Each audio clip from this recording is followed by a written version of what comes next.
Sitting in a 4v3. Everfrog Esports trying to find what angle they can, trying to find somebody out of position. We're gonna go through on this. Oh, what a roll.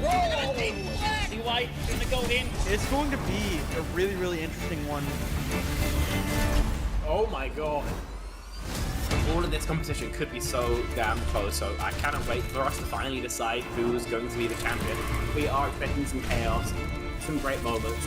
Beast Mode has killed 3. Only gonna really need that rampage, so it's gonna clear it out. Santi gonna get themselves a big old 4K. Oh. Santi's getting rid of 3, clearing out the house. That is crazy. Nunji actually kills 3 people. This team feels entirely different on this faster composition. Now Sagafar is hanging around, getting onto the high ground. Post bomb's gonna stick on the Leaky. They're not gonna be able to survive it at the end of the day.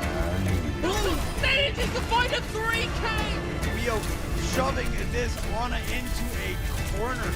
Woo! One more for the road for Rio. That is all signs go. Melophobia with 3 Melophobia. Start the fight. They'll end the fight.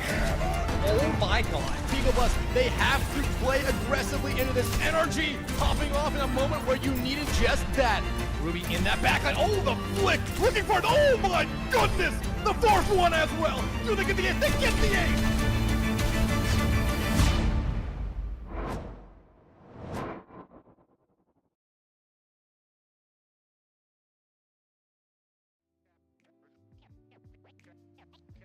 Ladies and gentlemen, thank you very much for joining us here on this Saturday evening, and we are here very much ready to celebrate the NA Diamond Tier. We started with 8 teams, we are down to 4, and unfortunately, we are done with this broadcast. It will go down to 3.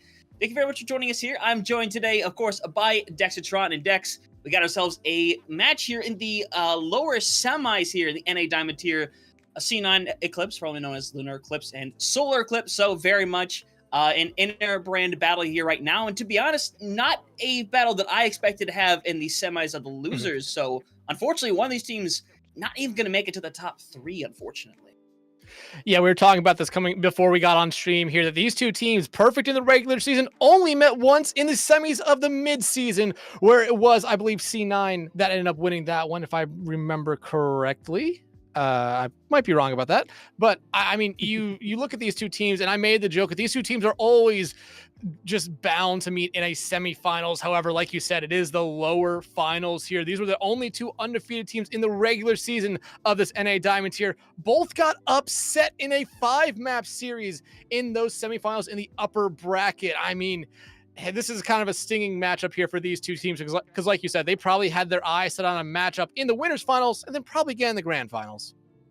I mean, yeah, that's the kind of thing you dream of, to be able to go up against your own sister team like that. And obviously, you would like to do it in conditions of being on the biggest stage possible. But instead, you have to knock one of them out. And it's not even a guarantee that we will have an Eclipse team within the grand finals. But that's obviously something we have to get to. We got to find out which one is going to even get the opportunity to fight for that here today. And it is just one of those situations where, as much as we have seen them and we have seen like the one battle that they have had, this still very much feels like a coin flip. They are teams that you feel like should have gotten to that top thing, but the fact that they have been taken down, you have to see how both of them react, because we saw Solar-Eclipse bounce back really easily against BGSU Falcons, but for C9 Eclipse, they went to map 5 with Jade Eagle. So by the way, had a very nice, excellent lower bracket run, nearly came up with what would have been one of the biggest upsets in the division.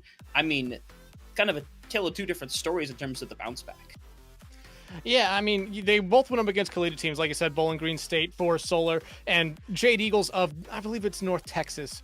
There, I think into Fletch would appreciate them here a little bit, almost taking them down. That would have been a huge upset there as well, because Jade Eagles, I mean, they got beat by Cuddle Puddle that first round in the upper bracket. Like I said, had a really nice lower bracket run, almost made it here to the semifinals.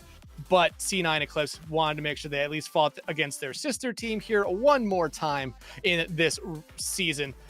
But, I mean, you're talking about bounce back. They both bounced back, one a little bit better than the other. However, going into the matchup tonight, it's going to be difficult because these 2 teams, they probably scrim each other a lot. They know the ins and the out, what's really good on the other team, what's really bad on the other team, how to really get inside the other team's head.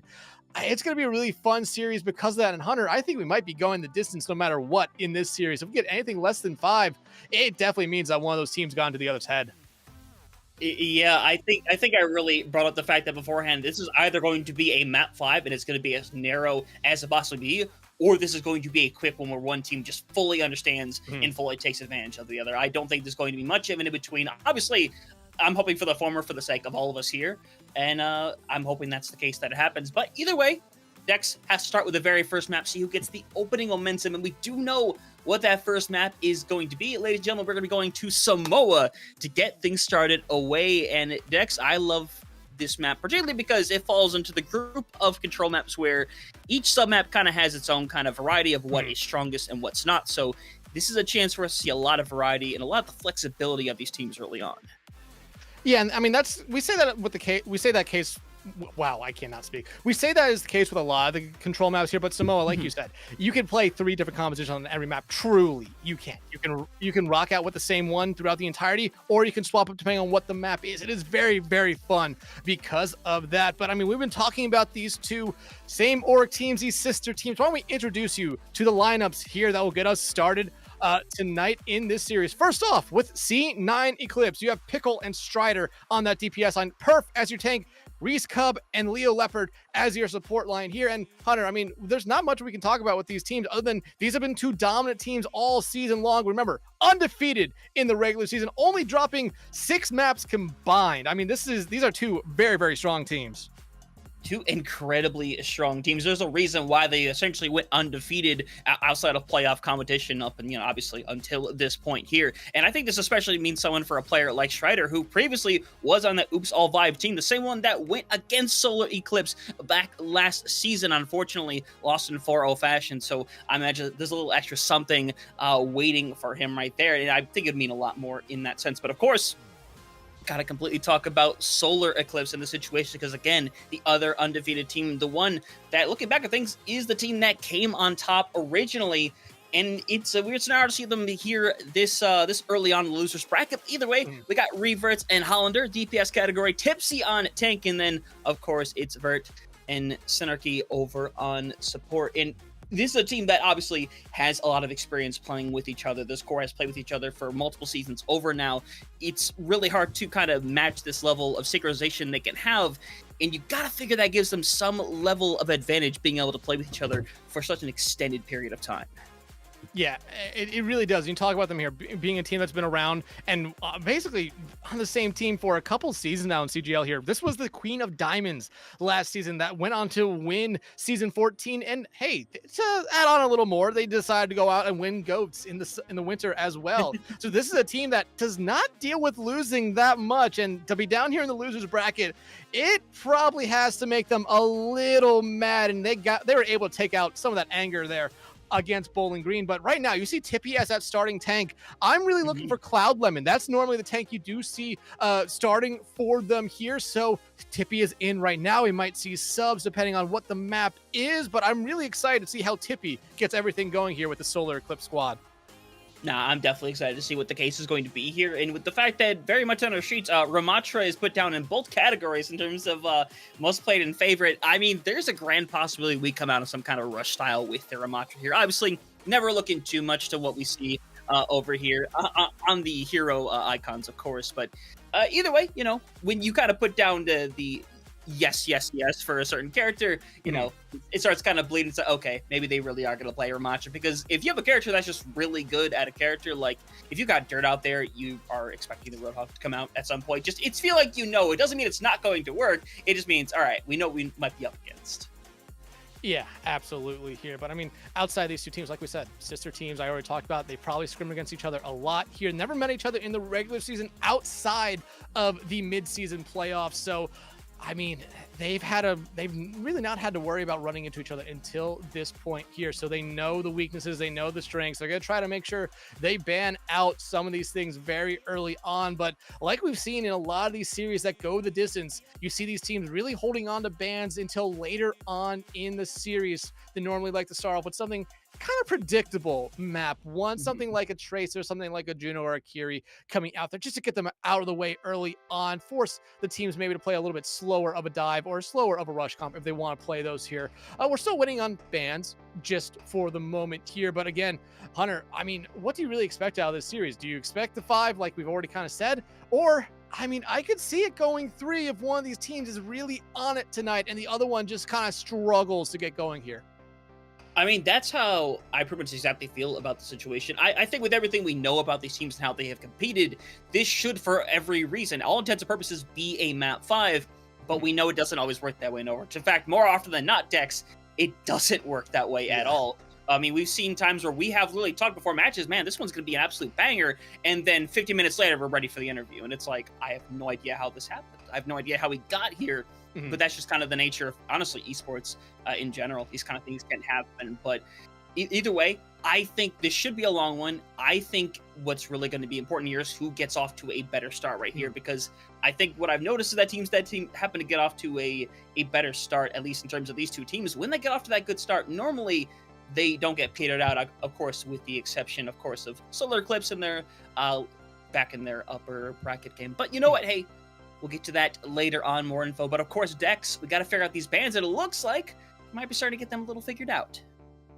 Yeah, looks like Solar-Eclipse is going to be the first one to make a ban here. And normally, like I said, you would go after someone on that support line and someone on that DPS line. Tanks, you normally do that if you want to focus on something, focus on a certain play style out here early on. So Solar-Eclipse, I really look at them banning out something in that support line. Like I said, the Juno, the Kiri seem to always be that kind of go-to support you want to get out of the way first, just because of how strong they are. Even though Juno has received a couple of nerfs here, you still see him banned out first most times, and that's what Solar-Eclipse is going to be doing here. Yep, can't blame them in the slightest. This is a very reasonable choice here early on. It's a scenario as well where you understand that the way this game is going to dictate, you're going to be able to dictate what maps you want to go to when you eventually lose. So it's a scenario where you rather get out of the way here now on a map that you know that you have predicted that, hey, this is what we don't want to go up against. And C9, Eclipse, likely going to be under that same mentality, because this isn't anything about a protection. This needs to be a targeted ban. And do you go after the tank line here again? Like I said, you can get something out of the way early like a Ramatra if you want to do that, but maybe that's a ban you want to save later on. Go that DPS line. Do you see Tracer? Do you see Genji? Because those are two you've been seeing be banned out first a lot, but no, it's going to be the Pharah instead. So it seems like C9 doesn't really want to deal with that aerial pressure that comes out from Pharah and just a high amount of burst damage that comes out from them as well here. So you see the bans for the first map, Juno from Solar, C9 going to be banning out the Pharah here. I like these bans, especially for Samoa, where Pharah can get a lot of just flight around the map. There's really all open spaces and not a lot of close quarters areas where you really struggle with Pharah. Juno, like I said, pretty much a solid first ban no matter what. Nothing really against them. It just seems like they're always that first ban. I don't really blame either ban in the slightest right here. Juno seems pretty one-on-one in that situation. It's not the greatest in the world, but there's nothing inherently wrong with it either.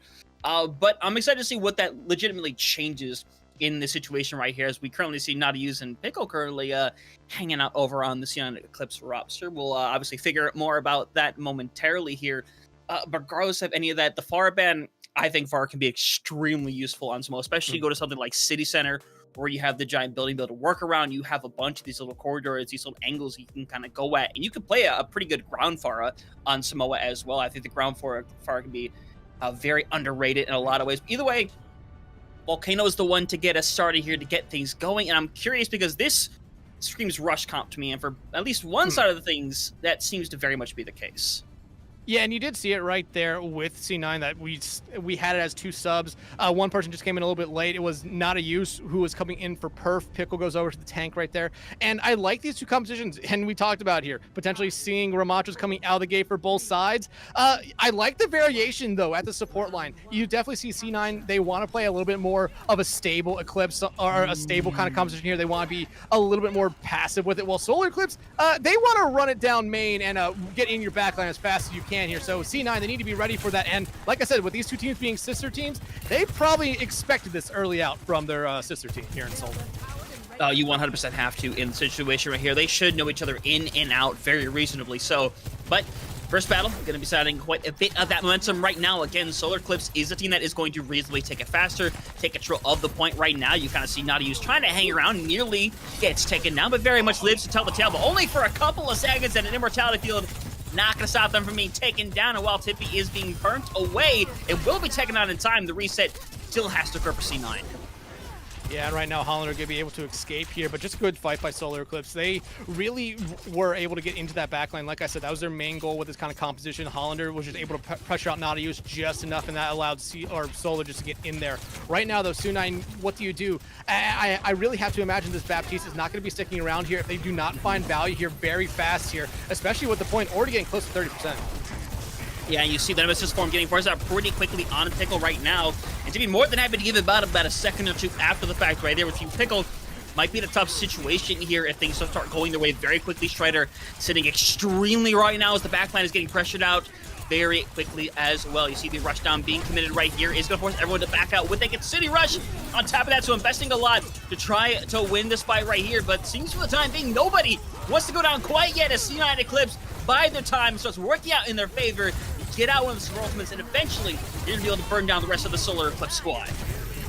And right now they're trying to get rid of reverts right there, which they will be able to do. Strider, what a fight there for them. I believe they found 3 or 4 of those picks, and now C9 back in control. Consumer just came up from both sides, but if you're C9, you like the value you got out of yours here, and now this amp matrix that you have from Leo Leopard, it's going to cause Solar-Eclipse to go into spots they really do not want to be. However, I see them using it as something when either Tippy decides to pop that Annihilation or Hollander decides to pop that Blade. They want to get them away, but no, they're just going to pop it right now instead. Yeah, I don't really blame them. It's going to zone things out for a while here, but I think the moment that is up, they might go super aggro with either Annihilation or the Beat. I think there's no real reason not to in the situation right here. You have advantage very clearly so, and it's going to be the aggressive Beat and Blade on top of it. They're going to double down to take this fight away, and Pickle, unfortunately, is going to invest the Annihilation. It is going to get zilch, nothing, no nada, as Hollander, simply just trying to escape with their life, will be able to, and that's, I mean, I like that fight from Solar-Eclipse a lot. Yeah, I mean, you got out a lot. You got out the Amp Matrix, you got out the Annihilation from Pickle, and now it puts C9 in a really, really rough spot here. You have no support ultimates. You have both your DPS ultimates here, but they need to be able to find so much value. It's going to force them basically to put a lot of pressure on those DPS line. Revert's still holding on this overclock, and Tippy, though, that's the big thing here. They have this Annihilation. They have a perfect stall tool on point, and Sinarki not that far away from another Kitsumi. Yeah, more than happy to try to just run behind them like that. Hollander is going to get the first pick, though. Going to be able to get the team in a right position right here, but still a lot of people low for Solar-Eclipse, and it's not used going in with one. Trying to get the second one right now. Looks like it will eventually pay off. Going to be able to get out of there eventually. 97% on the board. A C9 Eclipse give everything else, and now it is a question to see whose Kitsune Rush is going to come up first. It should be Reese Cubs that comes online first here. Sinarki might have a little bit might get a little bit of a boost here trying to come back in, but I mean, it's going to come down to Kitsune Rushes here. Solar-Eclipse, though, because of this lead, they can take a fight here. They don't really have to use it. Reese Cub, though, they might have to invest that Kitsune Rush here just to try to win this fight. You see no ultimates really close to being ready for either side at the moment, so this can be pretty much a dry fight outside of, like I said, probably Reese Cub's Kitsune Rush here, but losing Hollander, that might just force them back, so that both the Kitsune Rushes are going to be here for the next fight. Yeah, now things are going to get a little bit more desperate right now, because realize the only person who's even close to an ultimate is Pickle right now, at about 70% to that Annihilation. So this very much is going to be a final fight right here. The battle of the Kitsune Rushes, and if Pickle gets that Annihilation, I really can't see this going Solar-Eclipse's way, so it's going to get going right now. Tippy, though, immediately gets rid of Leo, so that's going to make things extremely difficult to hold on right now. Reese Cub doing their best to be able to stabilize. Unfortunately, it is all falling apart at the seams right here, and Dex, at the end of the day, is just going to be the stall onto the point. Nobody should realistically be able to retouch her except for maybe Leo, but this should be very short-lived. Well, they get the touch, but Sinarki takes care of them right there. Team kill coming through there, and Solar-Eclipse, they played that final fight almost perfectly, in my opinion. That Kitsune Rush came out from Sinarki, and Tippy just decided to go run down the supports. Leo Leopard and Reese Cub were maybe playing up a little bit too far, and you did see both Kitsune Rushes come out there, so I don't blame them for necessarily being that far up, but someone like Leo Leopard did not need to be as far up as they were. They were the first one taken out of that fight. Yeah, they weren't really anywhere near beat, but still, the AoE healing that they're able to give and the AoE speed that they're able to give would have probably at least kept C9 in that fight a little bit longer, and you never know what happens in those cases right there. But I mean, Hunter, this is kind of what we expected from this series coming in. The first point already went 99 to 99, and we were both talking about how these teams, I mean, it seemed like they needed a lot of stuff to go both their ways, but they were able to find it multiple times there. But now heading in here to Beach, no big differences. Leo going back over to that BAP. Again, I feel like this is a very hit or miss kind of pick here. I felt like it had its successes the first point, but it also had its failures here as well. Yeah, I just think in the environment we have in Overwatch in 2025, I think you get a bit more out of the sound barrier than you really do out of the amplification matrix, but it's very dependent. But this is one of those maps where, honestly, I might like having the sound barrier just a little bit more right here as early nemesis here by Pickle to try to create some room. That's going to create avenue for Tippy to simply walk past the tank and try to punch away. It looks like it's going to help work out beautifully as Vert gets rid of nothing using the 1v1 situation, so that should be able to be the point unlock for Solar-Eclipse as Pickle and the rest of the squad is probably going to have to choose to back up here if they even can. And what a boop there by Vert to get Pickle away from Tippy. That kept Tippy alive and will basically make sure that Solar-Eclipse wins this team fight, especially with them finding Pickle out there as well. And I mean, you've seen the two strategies for these teams right now. C9, they want to play a little bit slower pace, while Solar-Eclipse, they want to get in your face as fast as you can. And Tippy, you're seeing them here very early on. They're going after that backline, which is exactly what you need to do when you're running this kind of composition. Strider, though, making the swap over here to the Cassie. They need to be able to land those shots here because it will give Solar-Eclipse a lot of problems if they start to click on heads. It really will, as Hollander's already gone down early, so C9 Eclipse with a good opportunity here to be able to punch through right now. Tipsy eventually should get taken out, and realistically right now it's getting pumped in with damage, and eventually Nemesis is going to run out here. And while there are picks on both sides right now, it's basically going to be a stall at this point. Going to be a whopping 48% for the side of Solar-Eclipse, and I guess the bright side to that is no ultimates have been used because nobody got it online yet. Yeah, but I mean, you do see Synarchy. They basically have that consumer rush ready to go here. So if Solar wants to play fast, kind of like how they've been showing us all map long so far, you immediately pop that once you get your team together here through the choke. Pickle, though, not that far away from Annihilation, might be used to kind of count that out if that happens here. But Solar-Eclipse, the longer they wait to use this consuming rush, the more and more you're going to allow C9 to get ready for it.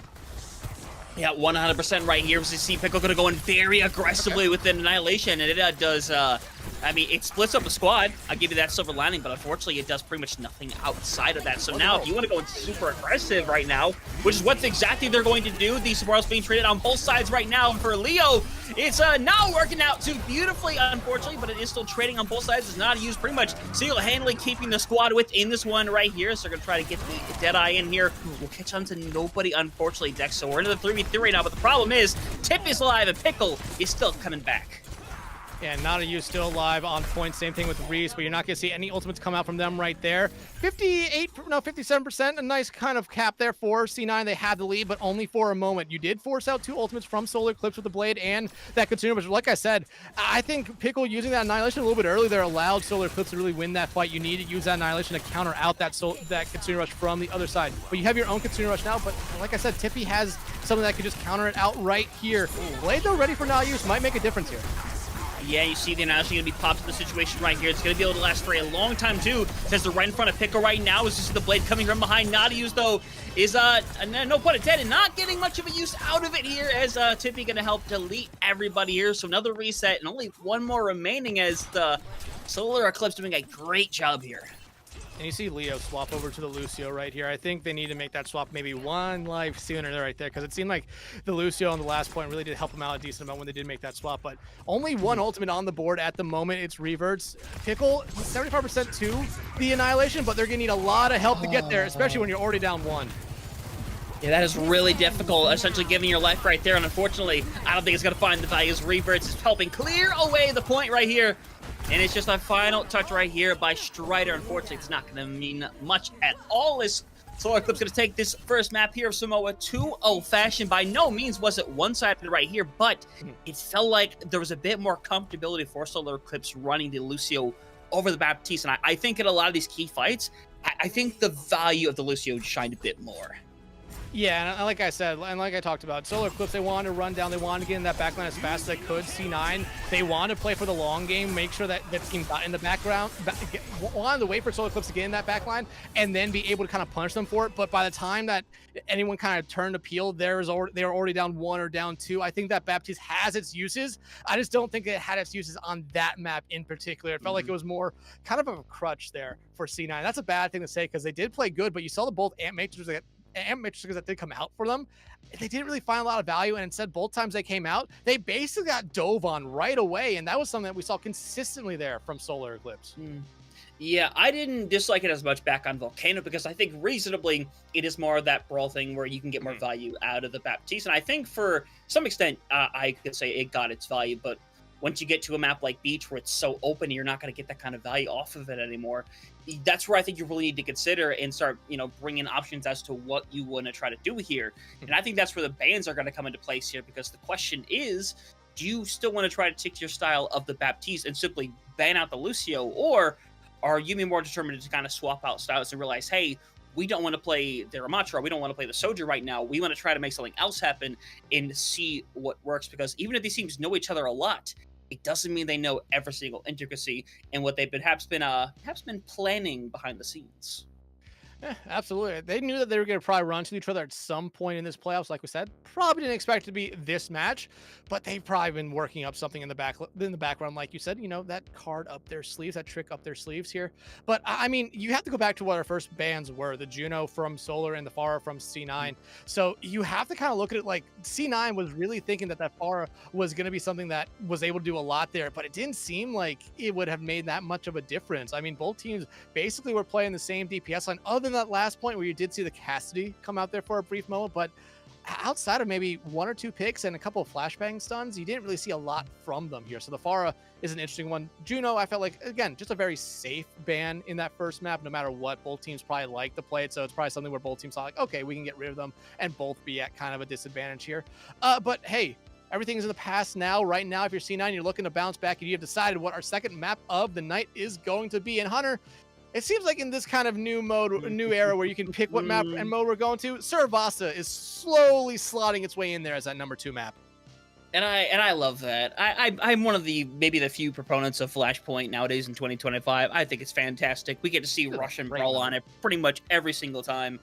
I love seeing it. And here on Servasa, I think it'll be absolutely no different. I think that Juno has a really good option to come out here as well. I think maybe if you wanted to really go super fast and go with the Juno Lucio, or maybe we see the switch up from Solar-Eclipse, maybe we even throw something in there like the Bridge, not the Lucio, we probably won't still see that from them.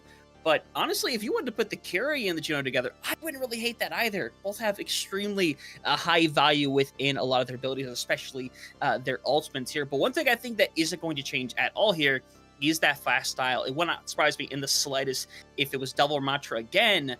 But that's going to kind of come down to the bans as well, because in this situation, do you think changing up the Ramatra is going to be as impactful as changing up something like the supports of the DPS? It depends on what team you're really talking about here. If you're C9 Eclipse, maybe you want to get rid of a support here that necessarily you didn't play, and the other team definitely did play with that Lucio. If you want to get rid of a tank, then maybe this is the map you try to get rid of the Ramatra and say, hey, let's get rid of that. We both want to play it. We both know we really are good with it. Let's try to mess them up. It will mess us up a little bit. We have what we've planned for this year. But I mean, it's going to come down to this. Do they really think the support or the tank line is going to be the biggest factor in this map? And if you're me, I'm probably leaning more towards support. And yeah, C9 going to be banning out that Lucio. Remember, Lucio really only came out for them that first map in last-ditch efforts to try to get to the point. They more preferred that Baptiste the entirety of map 1. Yeah, so now it's going to slow down the style a little bit here. You still have the Juno open in this situation, so that's kind of the other option outside of Lucio in the situation. But now I'm wondering what the target is going to be here for Solar-Eclipse in the situation. And it would really surprise me if it was a tank, because I think both teams might still very comfortable on Ramatra. This is a map where you could bring out something, like the Junker Queen. You could bring out something even, we've seen the Malgus kind of coming back on occasions, but instead it's going to be Tracer, the situation, a character that I don't think we even saw at all in that first map. No, we didn't at all. Genji was the preferred kind of a DPS to be played there. But getting rid of Tracer, definitely from Solar-Eclipse, lets you know that C9 might prefer to play the Tracer on this map over the Genji. And they might just be expecting that, and maybe the Genji player for C9 might not be the best on this map. It might not feel the most comfortable, so it kind of makes sense a little bit. But this, I don't know. It feels like a little bit of an out there pick, because like you said, we did not see Tracer at all map 1, so you feel like Genji would be the one you would ban out here. However, Genji for your team did great, so you're trying to, I think in my opinion, you're trying to force that Genji duel again between the two there, because your Genji always kind of seemed to come out on top most times.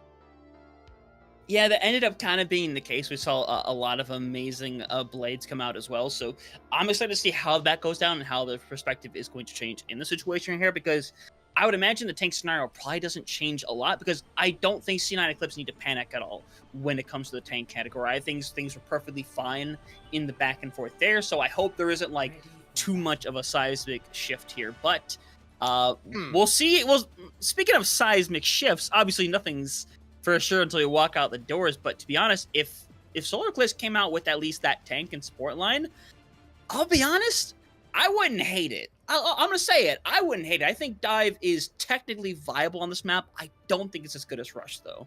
And here it goes. Never mind. They baited us. Yeah, well, they baited you. I never got to speak, so I was not baited at all. But, I mean, like you said, Malga's slowly starting to come back into play here. And C9, they want to show that the Malga can be able to do a lot here. Support line, same. DPS line, same. And this is kind of what I expected, that the tanks would be the spot here throughout this entire series where you'd see some variation because these two teams probably have a different kind of play style for both of them. But right now, Pickle, I mean, C9's kind of swapping roles here compared to Solar-Eclipse. Solar-Eclipse is all about getting that backline very fast. It seems like C9, especially with this Malga, they want to be able to charge in, disrupt the lot stuff, and just allow these DPS to get in the backline like they kind of are right now. Yeah, it's working out for the moment being right now. No one's gone down yet, though. Nadi's just going to need a little bit of care right here. Is getting headhunted, pulled back down, but Pickle is inevitably taken down first right here, and that's resulting in the rest of this falling apart. Everyone else simply going to escape here, and that's the thing about this Malga, is it can find value, but I don't think it's one of those characters that can sustain in a fight like Aramacho can, at least not here in the year of 2025. Hey, Strider did find one on the way out, but yeah, I just don't know how long this Malga pick necessarily needs to stay on the field. I think Tippy's going to be able to find a lot more value and more sustainability with him. Yeah, Malga does have the one ability where you can just heal yourself up a little bit, but I just think the survivability of the Ramatra is a little bit better here, especially with how far probably Burst and Synergy are playing in that backline. Yeah, because the moment you see them go forward, Tippy kind of just makes that roll into the backline right there. You still have the block right now, so Pickle's not even going to get a whole lot out of this. Pickle's got to immediately escape, which means we're 100% in Final Fight territory for this very first point right here, and Pickle isn't going to have the sustainability right here, so unfortunately, is going to get taken down. Is nowhere near their ultimate either, so this first point is essentially done and over with already, and me, personally, I would love to see the swap back to Ramaj here very quickly, and there it is. And hey, you're going to get your wish right there. Oh, this is a little bit of a mistake there by Nautilus, but they're going to be able to dash out of it.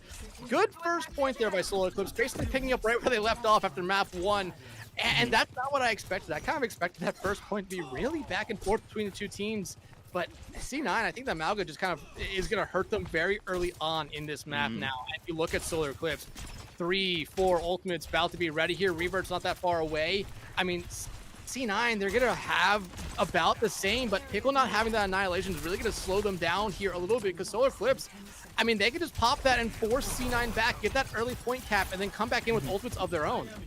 Yeah, honestly, I might want to see C9 Eclipse try to go in with the Jinwald here, as they're going to right now, and just hope that Solar-Eclipse decides to dump into this fight right here. Then that's what you're really hoping for. If you can get at least 2 ults out of the situation, that's going to be brilliantly done. But you see there right there, I was going to say there was some hesitancy at first, as eventually you're going to see the cosmic shift of both sides end up getting 2 ultimates out at the end of the day here. Not to use wins the 1v1 in the process and will get taken out. So while they do lose that, they eventually have the 1-2 ult trade, which means things are going to even up a little bit here, as Tippy was the one to invest. Yeah, Tippy and Sinarchy both invested there, but I think it was smart plays. They just kited out that orbital ray from Leo Leopard. No one on C9, even though Solar-Eclipse did leave themselves in very vulnerable positions, was able to find any kind of pick right there. One pick going their way probably would have given C9 that first cap there, because Solar-Eclipse probably would have just backed up. But you see him now, 3 ultimates about to be online for C9. Solar-Eclipse, well, they have the same exact 3 ultimates here, ready to go. But you're about to lose Pickle if you're C9 and Leo. So, again, that backline pressure from Solar-Eclipse, they know who they want to go after first. Yeah, Blade's got to come through right now. Nautilus is just getting pushed back every single time this Blade is popped right here, but doesn't mean the fight's over by any means right now, as right now Hollander has the opportunity right now. Barista's already used theirs right now, so it could be an easy slice through right here, and now as Pickle has already gotten rid of 2 right now. Everyone to drop back as Hollander got rid of 1 right now, trying to bring back this fight. It's very much a 3v3 situation, as Pickle finally manages to get the Annihilation online and is going to get them this point eventually. 85% as Hollander is going to try to escape. Unfortunately, it is inevitably a failure. Yeah, but here's the thing. If you're Solar-Eclipse, you're probably not that mad about that fight. I mean, you're mad that you lost, but Pickle invested that Annihilation there very late just to get that point flip. You look at what the two teams have right now. Both have overclocks, but Tippy is so close to another Annihilation here that C9, they don't really have anything that would slow that down. They would have to kite it out, and that would probably mean giving the point back over to Solar-Eclipse, which is something that they don't want to do at this point.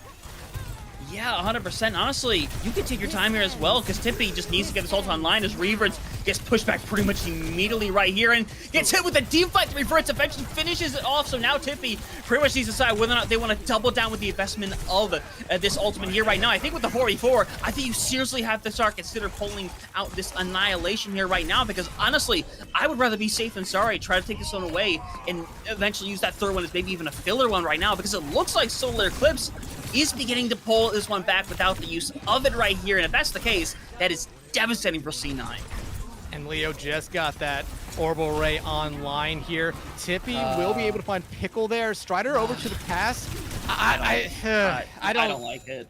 Yeah, I think C9 is going to have to give this point over. I don't think there's any value in going for a touch right here. All you would do is end up investing your own ultimates and probably for a losing cause here. And it looks like the point... Oh, wow, it's actually going to be right there. So the team's not that far away from it. And Solar-Eclipse, look at what they have. They have 4 of their ultimates. C9, they're going to have, well, 2 early on here. We'll build up to those same 4 ultimates here at some point. But, oh, Pickle, I think this is a little bit too aggressive for them. Yeah, and Leo is going to do not much of a panic all here, but more so going to do everything they can to keep them alive right now. But all right now they're going to do right now, Solar-Eclipse is going to do what they can to eventually invest back right now. Simply going to run around Pickle and try to do something. And Pickle needs to hit these punches. Unfortunately, it's just not really coming to fruition. It is a big investment. That is 4 ultimates popped by the side of Solar-Eclipse, and that is a grand total of 7 ultimates used overall. As Naughty decides, hey, this isn't over yet. I didn't hear no bell right now. As eventually it's down to a 2v2 right now. It's a battle of the Ramachas that Tippy will eventually win right here. Blade is even popped at the end of the day. This is a big investment at the end of the day. It looks like it's going to pay off beautifully, Dex. Yeah, and give a credit to Not a Use there. They got all 5 kills that fight, and give a huge credit to Pickle. They kept that Annihilation going as long as you possibly could. Solar-Eclipse as well didn't kite it as good as they had done in the first map, and especially the one time they used it this map already. And that just allowed C9, even though they pretty much lost that fight early on, to just be able to withstand staying through it. Not a use though. I mean, talk about a pop-off play when your team most needed it there. C9 desperately needed to cap a point here first, so they're not playing from behind. Now though, Solar-Eclipse, they're playing from behind. I want to see how they play differently here. Yeah, because there's no ultimates at the expenditure right now. Strider the only person online with that Deadeye right now. It's not gonna have the most use in the world here right here, but if you manage to hold on to that for a long time, as Reaver's sitting at 5 health, will barely live, that's a really good zoning tool with Not a Use, unfortunately going down. Means you have to debate whether or not you use it. And to be honest, I think you don't in this situation here. I think you just take the dry fight in the situation right here, try to come away with something. It's just realistically not going to happen here. But Dex, bright side, they're going to stall out. They're going to build up towards some more of those ultimates. But the problem is, no matter how long this lasts, this is just Solar-Eclipse building up more and more charge and getting more ultimates for that next fight. Yeah, and I mean, this was a dry fight win here for them, but I mean, like you said, C9, 97%. It's just one fight territory here for them now. So they can give up a fight here. They can just try to force out some ultimates from Solar-Eclipse, and that should be what they try to do here. Force out the rally, force out the overclock. Synarchy and Hollander Tippy not gonna be that far away from building up their ultimates here. The worst case scenario is you have a fight that goes long and Solar only maybe invests 1 ultimate into this entirety of it. Yeah, like, I think you're just going with this Deadeye and make this a quick fight, honestly, but Pickle is just going in super aggro, and I don't think I like this in the slightest right here. Eventually, you're gonna see the burn away Strider has. It's the 3v3 right now. You need to find at least 1 here to find any approximate value right here. You need to burn it away. That's an excellent push right there to get Tippy out in the open, and that's exactly what C9 Eclipse needed, and that's gonna get them the point here. Gonna make it 2-1, and for C9 Eclipse, I mean, comeback is very possible. Comeback is very possible, but Solar-Eclipse, I mean, they're in a really good spot heading into the point number 4 here. I mean, 4 ultimates ready to go. Reverts only popped that overclock just to try to find maybe an early fight win for their team, because we've seen them pop off already this series on that Soj, so not a bad shot from them. But, I mean, everything went C9's way. Maybe a little bit of an overinvestment, but hey, you got the point. You keep the map alive. You're about to have 3 ultimates of your own here, and 3 ultimates that could definitely, you know, win a fight if certain people find certain players out here. So I'm not going to count them out of this first fight here on point 4. Yeah, I think you do exactly what you did back up point 2. You go in with a rush here as, never mind, they're gonna invest with the blade here as Tippy is sitting super low right now, is getting all the care in the world right now, slicing and dicing though, as everyone turns for Nadius right now as Tippy's going in alone. Unfortunately, can be burnt because that, and Nadius gets out scot-free, and unfortunately the investment doesn't mean tiddly. I just, that's... It doesn't mean anything, and Solar-Eclipse, they invested 3 ultimates into that fight. Didn't find a single pick. You want to know how many ultimates C9 invested? One ultimate. And now they hold on to both their support ultimates. I mean, you talk about teams coming back in maps, and this is slowly starting to get to that point because now Solar-Eclipse, they are throwing away a 2-point lead. C9, they're in the driver's seat now, and they can feel it. I hate that last fight from Solar-Eclipse right here. They have the ability to bounce back in this situation right here, but to be honest, it's gonna be so tough of a fight to win right now. You're seeing Leo more than happy to get aggressive, and with Center Key already going down, things are starting to get very dangerous. The bright side is that was early enough to where you can reinvest right here, so it's basically a 2-for-2 ult fight, maybe even a 2-for-3, because Pickle is not from that Annihilation. Yeah, I mean, right now, if you're Solar, what do you do here? Part of me feels like you just kind of have to give up this point and fight for point 5. You need to force some stuff out from the other side, but right now, I mean, you're looking at maybe not even getting a touch. You're just going into a Deadeye. Oh. Leo gets killed because of the deflect of the Deadeye right here, and Allander's gonna go in, start cleaning out the house. 3K on the board right now, and it looks like it's gonna keep going from there. And to be fair, at the end of the day, I don't necessarily hate it here, but to be honest, in my opinion, C9 needs to win this next fight, because if they go to another one, it's going to be next to impossible to win with that, with the Annihilation and the Orbital Ray coming out. I mean, Solar, that was a huge fight win for them right there. And I thought C9 had that one in the bag, but Solar, they just pulled it out unexpectedly by like what I just said there. I did not expect that. This Annihilation, C9, they have some time here. They don't need to roll in with the Annihilation. I think that could be the one mistake they do here, but they decide to pull it. Yeah, Pickle is going in. Pickle's gonna get just burnt away. It's the same scenario that we saw last time. Pickle just goes in too early with it now. Everyone's gonna get burnt away. Everyone needs to reset right now because at touch here, there's no one who's great at touching here except for maybe Juno. That's not who you want to be touching. That is not who you want to be touching here. Strider's gonna get caught out here, and that's worst case scenario.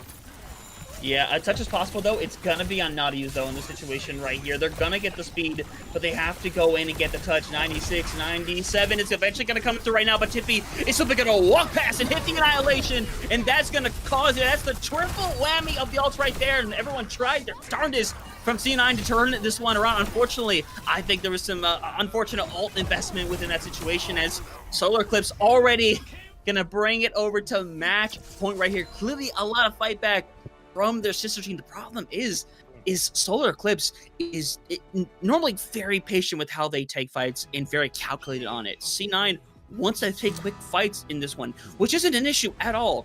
It is simply the fact that they're doing so. It's weird to say too aggressive because that shouldn't be a thing, but in this game, I think it 100% is. Yeah, I mean, we talked about first point. That was a great play right there coming out. We talked about first map as well, where the slight difference in play styles and how the teams are built kind of showed that Solar-Eclipse, well, they want to be able to run it down that backline and get in that backline very fast, while on the other side, C9, they want to play it a little bit slower. And it just seemed like they kind of tried to flip the tables there, at least C9 did. They want to play a little bit more faster, a little bit more aggressive, and I just don't think it really worked out for them. You're going against a team that is used to doing that, so they kind of know how to deal with it. It just doesn't seem like C9 was necessarily fully prepared for that just yet. Yeah, it really didn't feel like it. So now it's really a question of how you want to change things up, because you have Hybrid, Escort, and Push still setting by. A lot of those maps very much go outside of that Brawl and Rush-like category. So if you want to open up something more of the dive, maybe more of the poke, the option is 100% there. But Dex, bright side for C9 Eclipse here. They're going to be able to take a minute to figure things out, because we, of course, got to go to our first break here, ladies and gentlemen. It could be a quick one here today, but C9, they have the tools to be able to pull it back. The question is, will they? You'll find out right after this break.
Everybody, thank you very much for waiting for the break here as we're back with our matchup here. Lowers semifinals going to decide who's going to move on to the top three to fight for a spot in the grand finals. And we're going to see who might be going home in Dexatron. The way things are trending, that team might be C9 Eclipse already sitting down in match point. Solar-Eclipse threatening to make this a quick 3-0, moving on with a ton of momentum. And right now, I think we're seeing a lot of the tools from C9 Eclipse to win this match right here. I think, for the most part, they are playing up to Solar-Eclipse's level, as they realistically should. The problem is, not every note is getting there, and it's not always the same thing. Sometimes it's this, sometimes it's that. It's not all coming together, and it has to happen here. That's not me saying it because it literally does. It just has to happen, Dex. I don't understand. It just has to happen. It really does here. And like you said, C9 Eclipse has definitely shown us at points throughout this series, they are an equal and better team, but it just hasn't been consistent enough for them. And they really need to kind of right that ship now, because like you said, well, backs are against the wall. They can't go back any further, and one more map loss means their season is over with a top 4 placement, which is probably not what they expected coming into the playoffs here, and probably would not be a good result for them either here, but still top 4 is very good. However, I mean, heading into what could be our last map of the night, C9 has decided to bring us a King's Row, which when we heard that during the break, Hunter, I know you weren't necessarily the happiest about it, but I think this is going to be an okay map for C9 here. Yes, it's a brawl map, and that's kind of, or it's a brawl map, and that's kind of been something that you want them to go away from, but it's not as much of a brawl map that it was at one point in its history. It's now a little bit more diversified. So you can see some different competitions come out here. And if you're C9,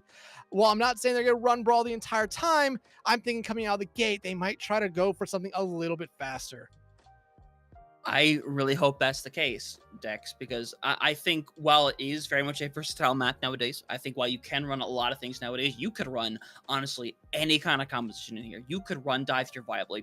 You could run poke here viably, rush viably. You could run anything you want to on King's Row. It is that kind of map here in 2025. The problem is, for me, just for me, there's a lot of different maps that would offer that same thing that perhaps some teams don't practice nearly as much. A lot of teams will practice at King's Row. A lot of teams will practice in Esperanza. Not every team loves to go into scrims and say, hey, who wants to scrim New Bonnie? Who wants to scrim frickin' Route 66, you know? There are sometimes you kind of have to have that map up your sleeve here. So I'm hoping this is a situation, like you're saying, that they have something different to bring out here where they play faster or change up the composition. Because if we come out where it's the same, you know, Ramatra BAP kind of situation, I legitimately am not going to know what to say. Yeah, I mean, when these two teams met in the mid-season playoffs, third map, I mean, the first two maps were almost the same. It was Oasis start, then Surabas second. Rialto was actually the third map, and C9, that was the one map they won in that series. So, I mean, you see the bans here. C9 banning out the Soj, Solar-Eclipse. I feel like in a weird way, this might actually help out C9 a little bit more. Because like you said, you didn't really want to see that BAP come back out with them, but it might be something where when they are running these kind of heavily brawl kind of play styles, they want to have the BAP over anything else. So you're now trying to figure out, if you're C9, what's going to be that second support? Do you stick with the Juno that we saw banned out map 1, that we saw played there on map 2? It's going to be very, very interesting. It is. Let me ask you a question here, Dex. This will pretty much explain my thoughts on banning the Baptiste here.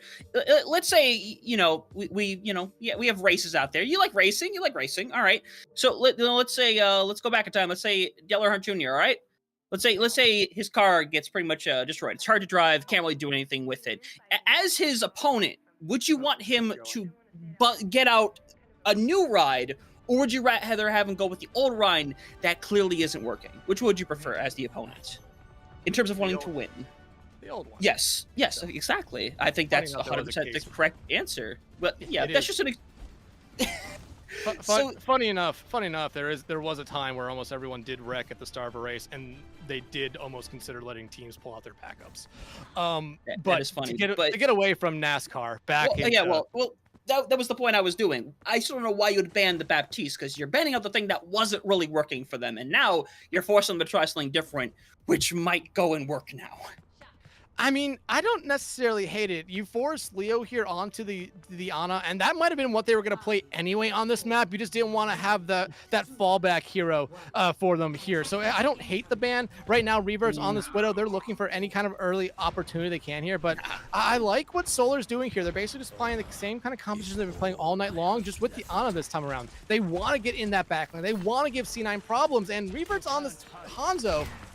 I mean, again, it's all about potentially finding a one-shot kill here and opening up so much for your team. Yeah, it's definitely a idea here, as Shider's going to help get rid of Hollander, as Tipsy, I mean, he just isn't going to make it through. Just got to take the reset, but that's what you're looking for right there. Nadius gets a little too over-aggressive, and now you can just reset and take a 5v4. Well, if you can find Sin here, that would be huge, but Sin's going to be able to get that large health pack, and Solar-Eclipse, they're going to be able to come back in a little bit quicker. However, finding Nadius out, not necessarily the worst person you could have die if you're C9, because they can get back very, very quickly. But right now, I mean, you were able to weather the storm there throughout the first engagement, but now coming into engagement number 2, I mean, you have to still kind of play safe here because Reverts show that they can hit those headshots here and really open stuff up if they're the first pick, that is. Yeah, 100% right here, and luckily they've had time to stabilize, take back over this high ground. You see the rush coming through right now, but Vert's not in the situation I would want to be in personally right here, as burning away is going to be able to sustain for the time being, but eventually gets taken out with a deflection by Nadius right here, so the aggression coming through from Pickle.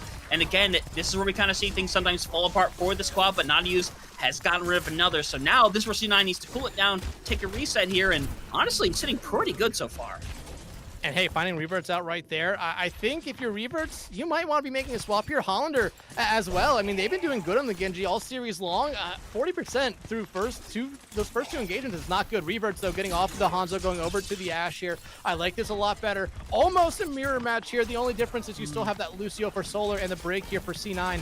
But right now, if you're C9, you are very, very happy with how this kind of first point has gone so far for you. You have ultimates, and you definitely have some stalling tools as well. Yeah, right here, nothing left on the board right now. Bog be thrown into the center right here. Gonna get slept immediately, but Tippy's gonna be in a really tough spot, and Reverts losing out on the Ashe battle right here. Tippy eventually gonna be kept up as a Nano is ready right here, and Leo, unfortunately, is a little further behind on it. So that Nano, I think, is gonna be extremely important. Oh my god! And hey, right now, C9, everything is going their way. This is what we kind of been looking for them. And like I said, they've been able to show us at times throughout this series that they're better than Solar-Eclipse. It hasn't been consistently, but right now, it's been pretty consistent for them this map. You use one ultimate that last engagement, you're about to come up to 3, so you're in a really good spot. Solar-Eclipse, I mean, they're only building up to their second ultimate right now, and I mean, if this fight goes long, it's going to be almost final fight territory for them. I just don't know if they're going to be ready, and a huge Bionade coming out there from C9. Yep, and the question really is for Solar-Eclipse right now. As I say, you do give the Nano to, you know, your Amacha, or give it to your Genji right now. I think Nadius is going to go for the Drive Blade, working out well for the time being. We've traded 50-50, but at the end of the day, it's both DPS from Solar that have gone down first and foremost right here. Nadius is going overly aggressive to try to make this happen right here. Eventually has to push back as the feed's going to be infested. Nano onto release in this situation right here, so they can be able to survive. Unfortunately, Leo not going to be as lucky, so re-engagement here is extremely possible with Pickle coming back.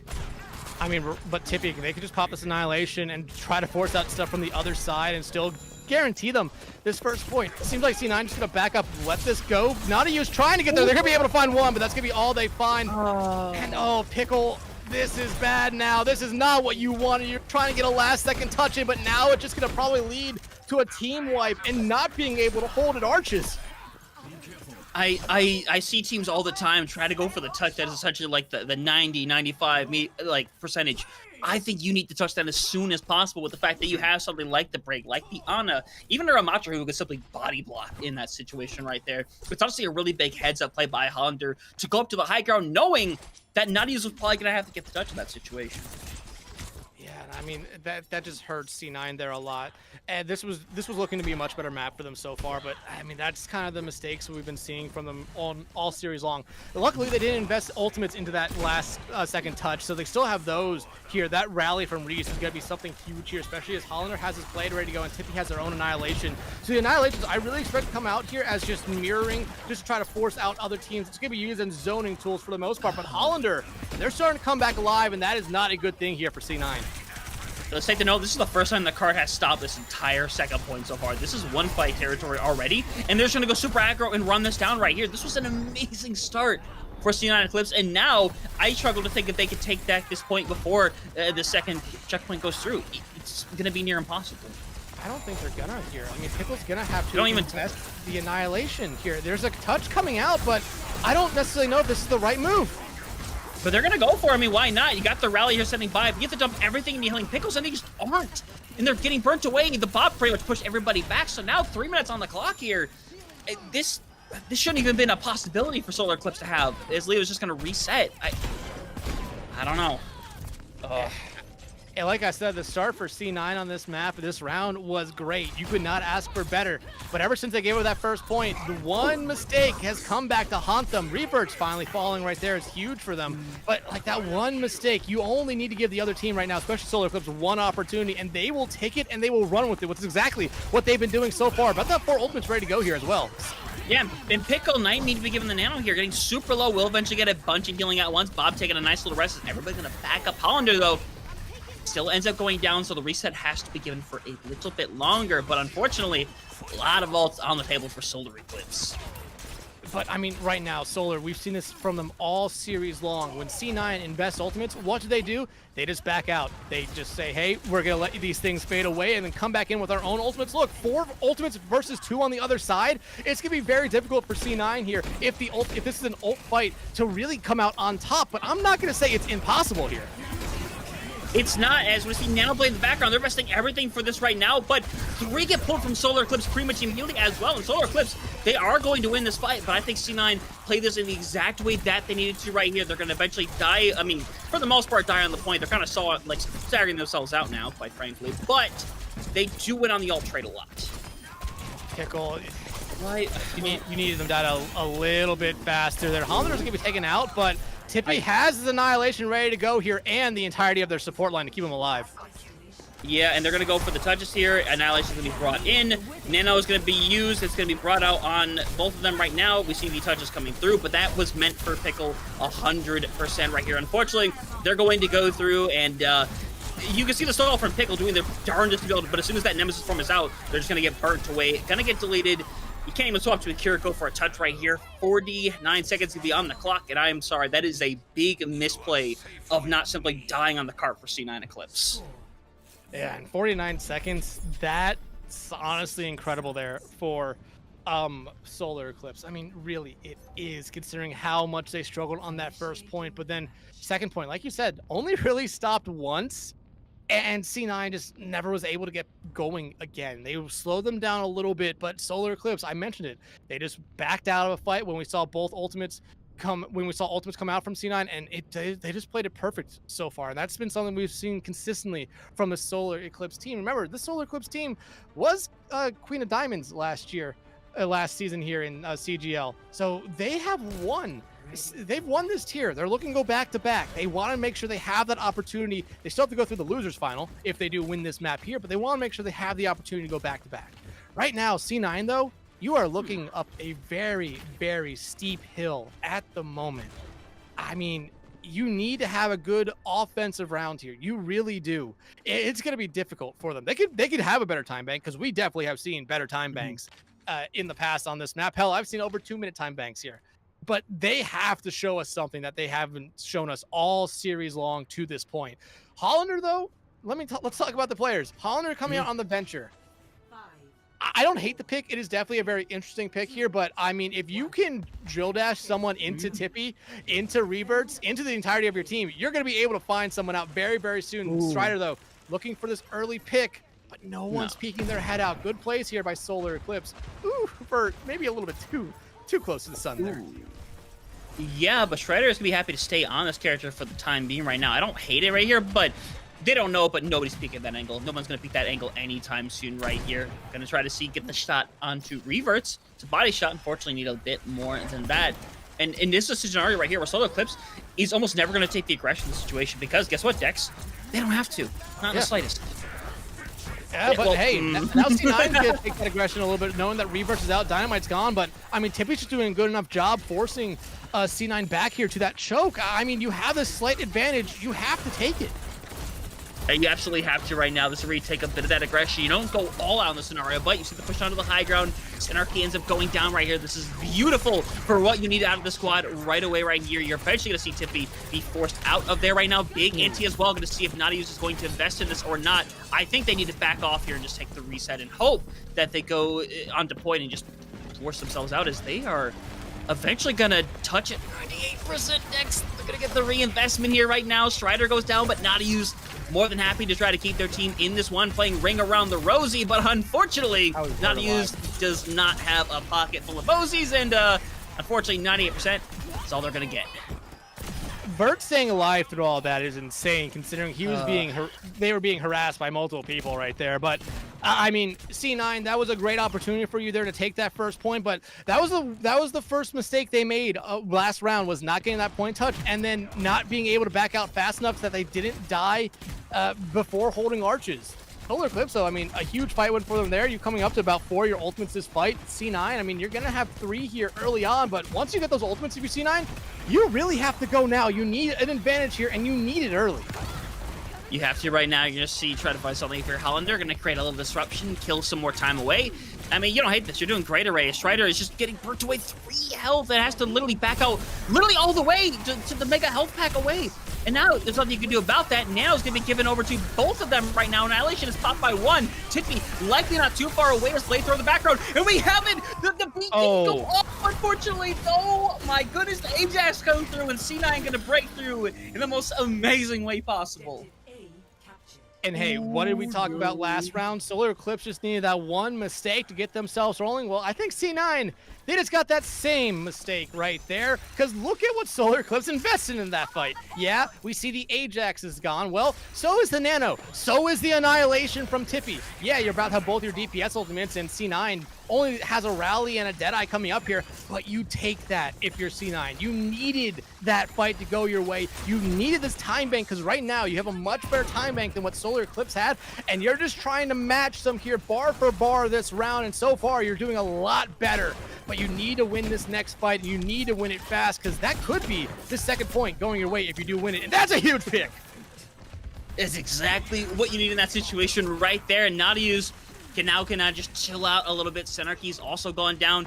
Nadiu seems to have some ghosts going in the backline, but it's not a ghost. It is Hollander just hanging around, who honestly can just recommit on the touch essentially for free.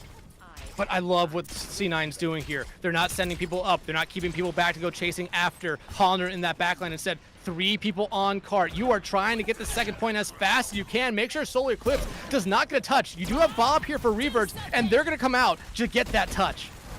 Yeah, and you're gonna see right now, the only person sticking around in that battle is Pickle, who's just kind of hanging around right now. But Shredder pretty much goes for the whole enchilada. Gonna be able to find one with the Deadeye here, but doesn't mean the fight is over quite yet. Right here, there's still an investment chance, but unfortunately, that investment might be down the drain right here. Shredder needs to hit a shot here to get these going away right now. Hoping to find somebody right now. Both supports very much still alive, which means Tippy has 100% a dog in this fight right now. Need to hit something here. Eventually will come to fruition, so we will see it come through with 3.5 minutes on the clock here. Reverts eventually gets the pick, but it will be not, as C9 doing better than Solar-Eclipse did up to this point. Yeah, like I said, that's why that first point win was so valuable for them and so key for them. They gave themselves about an extra minute, point 1, give themselves about an extra minute, point 2. You're coming up to almost the same amount of ultimates as well if you're C9 when you compare it to Solar-Eclipse here, and you love that here. You can roll through this point here, but you cannot take a fight. You need to keep this pressure on Solar-Eclipse because you finally have them on their heels for the first time this series. Yeah, Pickle burning a little bit right here. Hollander gonna go in and gonna get rid of 1, gonna get rid of 2, gonna get 3, and Hollander's got a 4K with the Nano on top, but unfortunately for Nadiu's not long for this world. An excellent fight right here. Bright side for C9 Eclipse, though. That was 2 ultimates that get used for that fight win. And, I mean, if you're reverts, I understand you just wanted to end the fight, but let Hollander try to get the ace right there. That would have been a highlight play for them. But yeah, like you said, C9 still is holding on to ultimates. They still have a time bank lead here. Annihilation and Beat, though, about to be ready here for Solar-Eclipse, and that's something that they will need here in this fight. But, oh no! And now things are, that's devastating. And now Pickle is going to potentially be not long for this world right here. Has to use the shield eventually. Will be able to keep them alive. Nadiu's might not be so lucky, though, but eventually does get out. Hollander is forced back, but now that's enough time for Verse to have that Beat back up online. Let's hope they get the Beat off this time around. Blade, though, coming out from Nadius, and there's the Beat. It's not going to be Ajaxed out. Yeah, it works out. That's how you wanted it to work out the first time right there. As Annihilation can be brought through, again, very aggressively by Pickle here. Everyone's going to be able to get out for the most part. Tippy, though, might have to invest back right now. It's just holding for all of dear life right now, and Pickle being hit by that means they're going to get delayed at the end of the day. And while you do get a bit more progress on the card right here for C9 Eclipse, you used what you had left in the bank right here, and unfortunately, that investment, I mean, all it equates to is an extra 15 meters. Yeah, and that's not enough here. You have about a minute more on the time bank, but it doesn't matter here anymore. What is that crosshair for? But I mean, at the moment, you just need something to go your way. You need a mistake to come out here from Solar-Eclipse, because that has been where you found a lot of your success so far throughout this map, throughout the series, if you're C9. But if you're Solar-Eclipse, we talked about it before, they know when to use these ultimates, and they're building up the 4 here. They don't have to invest anything. Even if they lose a fight here early on, they will still have enough time to come out of spawn and be able to use them then. So, I mean, if you're Solar, you're just trying to force out stuff from the other side, and then you'll start to invest. Yeah, now the Annihilation can be brought through right now. Get pushed back right now. It's going to be bashed back once. Whip's still available. Unfortunately, not really going to do anything here. Oh my god, I don't know what you even call that. I mean, I guess I'm just gonna call it, I don't know. There's definitely a term for it, but unfortunately, that means no walls on the table, which means, oh, not a use. Oh no. Time bank's gone, but I mean, if you're C9, you still have a chance. All you need to do is just complete the map. However, with Pickle swapping over to the Orisa now, you only have the Bob and Leo Leopard's Nano coming up online. Not you swapping over to the Tracer now as well, but look at what Solar-Eclipse has. Remember what Hollander did last time they had that Tectonic Shock? Well, they found 4. Rebirth has Bob, so they have almost everything you need here to win this fight. Yeah, but it does trade out 1 for 1. Doesn't mean a whole lot in the grand scheme of things, but you see the pushback right there. Tippy just got the back out for the time being right now. Strider needs to try to pull back right now, but it's instead just kind of getting forced to lay low as this is getting dangerous. And Pickle is going down, which means the Bob is pretty much the engagement tool here for the touch, but it gets thrown back on the other side. It's going to get forced away right here, and this could be heading. We have the Bob versus Bob, or what potentially might be the last fight for C9 Eclipse right here. And I think, ladies and gentlemen, it 100% is going to be just a couple members remaining. We see eventually the comeback here from Pickle over on the Doom Pit is going to manage to get rid of one, but a beat once again for Vert going to work out here. And Dex, as much as they have tried, unfortunately, is going to be for not. C9 Eclipse will be sent out in the 4th place position. I mean, a good season for them, but like we kind of said coming into this series, neither of these teams probably wanted to be meeting at this point in the playoffs. But Solar-Eclipse, I mean, they showed us why they went undefeated in the regular season, undefeated champions in the mid-season as well, and now one map or one series away from being back in the grand finals. They will play the loser of I'm trying to figure out who that is, Cuddle Puddle and Death Blossom in their next game. But I mean, right now, this is exactly the kind of series that you really wanted if you were Solar-Eclipse. You 3-0'd in your first game, you 3-0'd here, and you're just trying to build that fear back up because, again, undefeated in everything up until that winners or upper bracket semis. Yeah, and this is pretty much what I'm not saying this is what we expected here today, but we expected this to go one of two ways. Either this was going to be extremely back and forth and down to the better end, or one team was simply going to figure out and just run it down. Unfortunately, that latter was the case here today for Solar-Eclipse. So obviously we'll be able to figure out their opponent actually tomorrow night, same time, because we have that match between Death Blossom and Cuddle Puddle going to be going down here at 8 p.m. tomorrow, Eastern Standard Time. But I don't know. At the end of the day, it's unfortunate to not have both the Solar-Eclipse teams in that situation right there. Some might have expected it, but this is the nature of how things go sometimes. But either way, Solar-Eclipse get to move on to that top 3, that losers finals.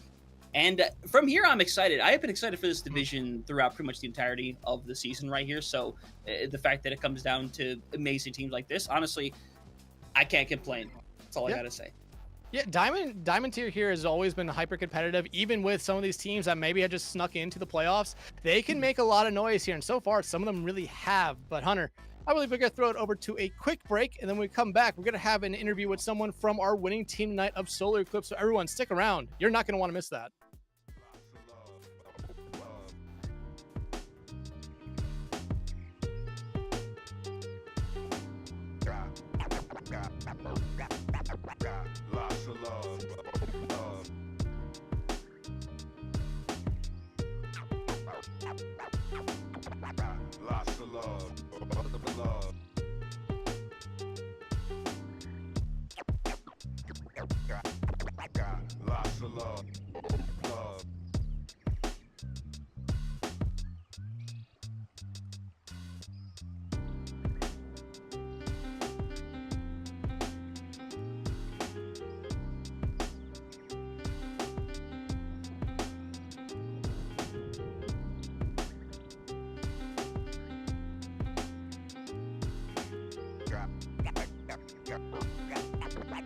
Lots of love.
Our insight here, you get an insight and you know something, but you don't want to say it out loud because you're kind of afraid that it's not going to be really true and it'll spoil the whole thing for you, But when somebody makes you say it, then, and it's true, then it just makes it more beautiful of a thing.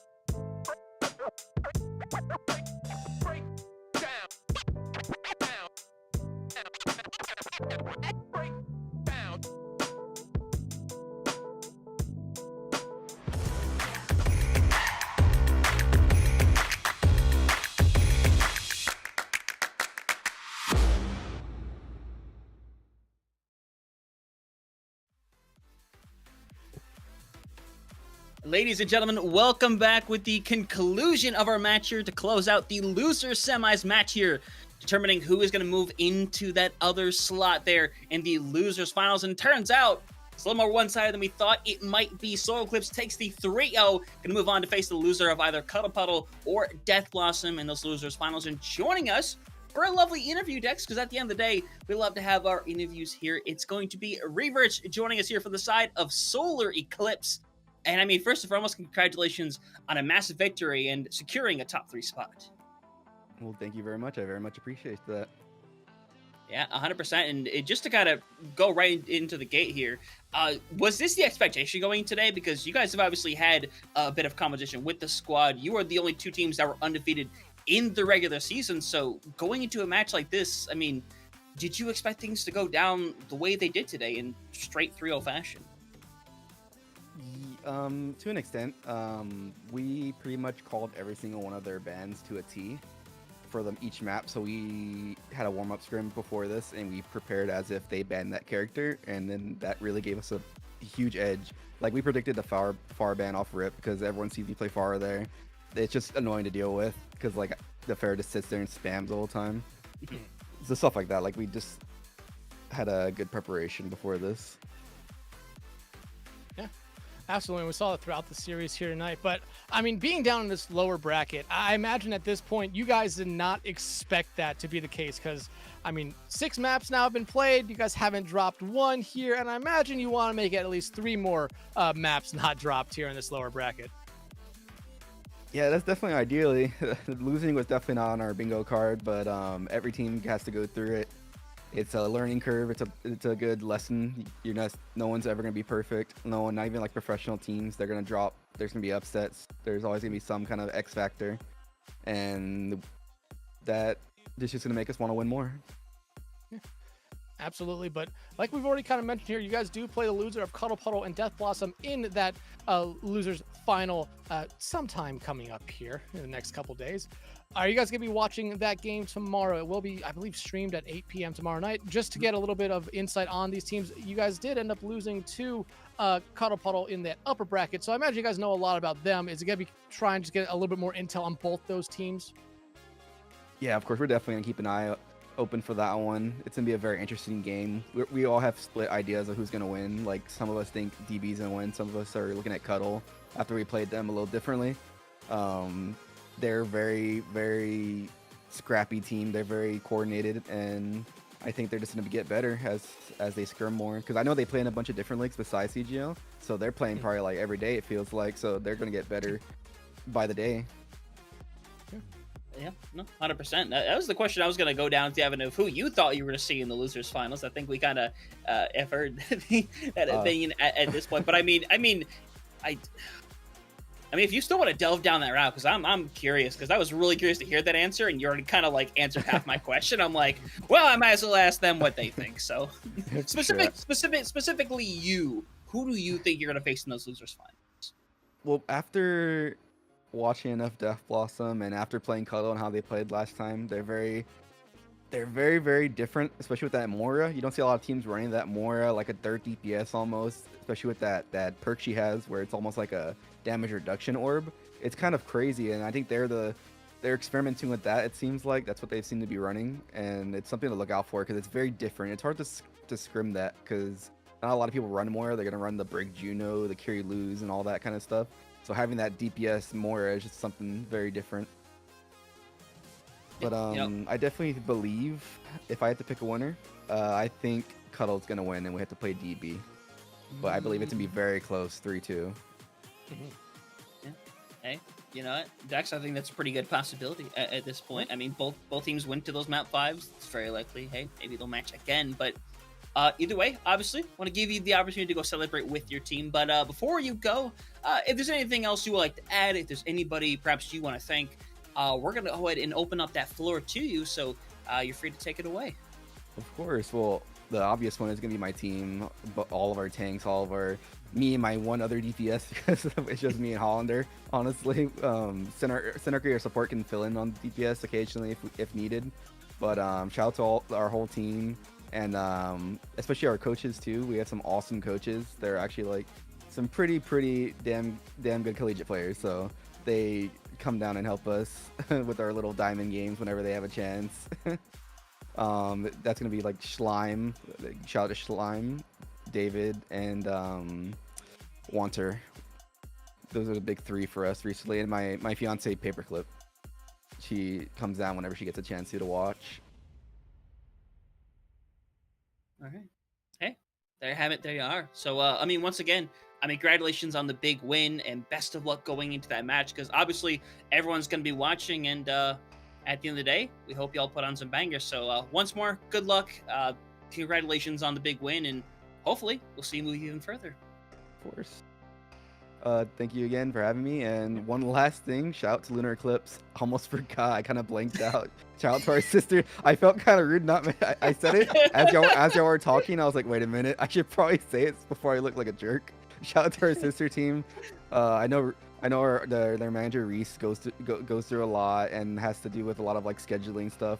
Her players are very busy people, so I know that must be very stressful figuring out who you're gonna have in your lineup each day from day to day. So shout out to Reese for making it work and making it this far.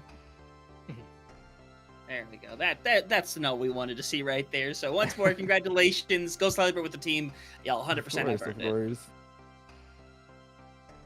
All right. Well, either way, you take care of yourself now. So Dex, hey, there we go.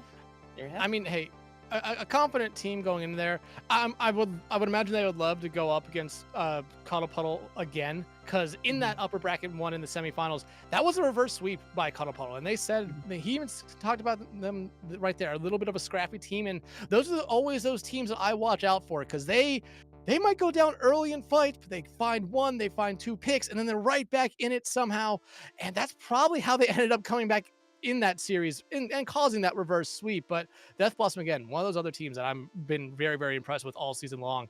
I feel like no matter what, the lower finals is going to be something that is very, very fun to watch. That winners finals, though, like you said, could be one that goes the distance, and it might just be an early preview of the grand finals if, yeah, maybe like Cuddle Puddle does lose. Solar-Eclipse has lost them in the past, never counting out that could happen twice.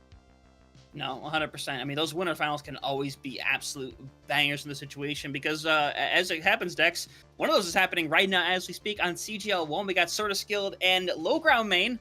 Got the NA Masters Division. Currently, they're 1-1 right now.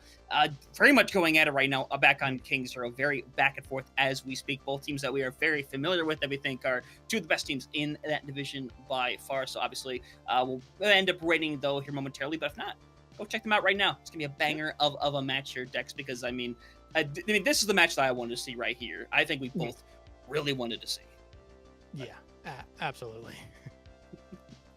Yeah, but either way, I believe that will just about wrap things up over here. Obviously, quick one for us here, but, you know, go see how the rest of the division's going to go down. Again, that Cuddle Puddle Death Blossom game will be happening tomorrow at the same time, 8 p.m. Eastern Standard Time. As, again, look down below. We are deciding a lot of things still. I think we've only decided maybe one, maybe two of the 9 brackets so far between North America, South America, and Europe. I mean, the fact that we have to include so many of them within the next, like, week and change here, I mean, it's going to be a lot happening in a short period of time. Yeah, not going to want to miss it. Make sure you follow us here on CGL2, CGL3, and CGL1 because there's going to probably end up being a lot of games happening here because coming into the night, I believe we were having the potential of having 4 games being streamed at the same time. I think we only ended up having 2, but there's a huge potential that there's going to be a lot of games happening at the same time here coming up very, very soon. Yeah, 100%. It's always fantastic to have a lot of these different things going on because, of course, it's going to be a very busy off season for CGL as well. It always is a busy off season. We always try to get as much as we possibly can in when it comes to different little small tournaments. It's going to be a fantastic time in the situation right here. But Dex, I want to talk about that all day, and in fact, I'm sure we will have an opportunity to talk about that here at some point in the very near future. But I think at least in terms of what we have right here, unless our producer has anything else special to throw in front of our faces, I think we might be ready to call that one right there. So everyone, thank you very much for joining us here tonight. Myself and Dex, obviously very appreciative of you guys. And of course, very appreciative of Rhino and the Bakery, of course, joining us on English words on my producer and observing in kind right there. So again, thank you all for joining us here. Please make sure to go check out CGL1 or stick around for the raid right here because it is a big one between 2 of the best teams in the NA Masters Division. We don't want y'all to miss it. But in terms of us, we see y'all. Have yourself a good night, and hopefully we'll see you tomorrow.